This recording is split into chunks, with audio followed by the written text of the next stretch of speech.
27 তাৰিখ আজি 27 মাৰ্চ 2020 আপোনালোকে জানে বাহিৰত না মানুহৰ ভিৰ না গাড়ীৰ ভিৰ অল ইমাৰ্জেঞ্চি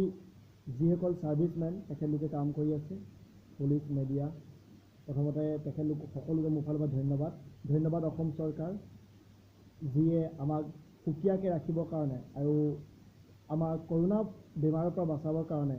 আমাক সকলোকে আদেশ দিছে পৰামৰ্শ দিছে আৰু বহুত নিয়ম বান্ধি দিছে। এতিয়া মেইন কথা হ'ল কি আমি যিসকল ব্যক্তি আজি তাৰিখত লকডাউন নেমানি ঘৰৰ পৰা ওলাই গৈছোঁ তেখেতলোকক মোৰ ফালৰ পৰা হাত জোৰ কৰি এটাই ৰিকুৱেষ্ট লকডাউন মানি চলক নিজৰ ঘৰতে থাকক এক্সাৰচাইজ কৰক মেডিটেশ্যন কৰক কিতাপ পঢ়ক। যেতিয়াৰ পৰাই লকডাউন হ'ল বাহিৰলৈ হয়তো মই চব্জি বা কিবা চাউল আনিবৰ কাৰণে যাওঁ আৰু ফটাফট গুচি আহোঁ যিটো দৰকাৰী বস্তু হয় আৰু বাকী নোযোৱাৰ কাৰণে মই ৰেডি হৈছোঁ যি বস্তু লাগে চব কিনি থৈছোঁ। আপোনালোক যিসকল ঘৰতে থাকক বা বেলেগ যদি ঘৰত যাব নোৱাৰিলে যদি ক'ৰবাত আছে তেতিয়াহ'লে এটা কথা আপোনালোকে মনত ৰাখিব আজি যেনেকৈ মই নিজকে ইম্প্ৰুভ কৰিবৰ কাৰণে কিতাপ পঢ়িছোঁ এক্সাৰচাইজ কৰিছোঁ আৰু লগতে মেডিটেশ্যন কৰিছোঁ ঠিক তেনেকৈ আপোনালোকে যদি পাৰে ভাল কিতাপ ভাল ভিডিঅ' নতুবা এক্সাৰচাইজৰ জৰিয়তে নিজকে ইম্প্ৰুভ কৰিবৰ কাৰণে চেষ্টা কৰক কাৰণ যেতিয়া লকডাউন খুলিব আপুনি আকৌ প্ৰিপেৰেশ্যন যাতে হ'ব নালাগে এতিয়াই প্ৰিপেয়াৰ কৰি লওক নিজৰ নেক্সট ষ্টেপৰ কাৰণে যেতিয়া আপুনি নিজৰ কেৰিয়াৰটো বনাব বিচাৰিব নেক্সট ষ্টেপত তেতিয়াৰ কাৰণে আপুনি আজিয়ে ৰেডি হওক আৰু এইকেইটা দিন আপুনি সময় পাইছে নিজকে ইম্প্ৰুভমেণ্ট কৰিবৰ কাৰণে।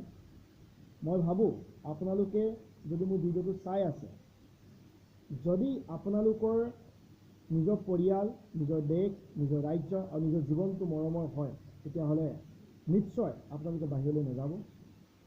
যদি কেনেবাকৈ কোনোবাই আপোনাৰ ঘৰৰ পৰা চাউল আনিব বা চব্জি আনিবৰ কাৰণে বাহিৰলৈ ইমাৰ্জেঞ্চিৰ কাৰণে ওলাই গৈছে তেখেতক হাত ধুবলৈ আপুনি আদেশ কৰক মিনিমাম 1 মিনিট সময় এনেকৈ হাতবোৰ ধুব লাগে হেণ্ড চেনিটাইজাৰৰ পৰা নহ'লে হেণ্ড ৱাছ কৰি হ'লেও আৰু চকুত নাকত মুখত পৰাপক্ষত আপুনি চেষ্টা কৰক হাতখন নলগাবৰ কাৰণে আৰু ঘৰৰ যিবোৰ লেতেৰা বস্তু আছে সেইবোৰ চাফ কৰি জ্বলাই দিয়ক আৰু য'ত আপোনালোকৰ খালী যদি ক'ৰবাত লেট্ৰিন আছে যেনেকুৱা মুকলি ঠাইত যদি কোনোবাই শৌচ কৰিছে তেতিয়াহ'লে আপোনালোকে তেনেবোৰ ঠাইত ত্যাগ কৰক আৰু শৌচ বা প্ৰস্ৰাৱ কৰিবলৈ এটা সুকীয়া জেগা বনাওক আপোনালোকে ঘৰতে আছে বেলেগ ক'তো নাই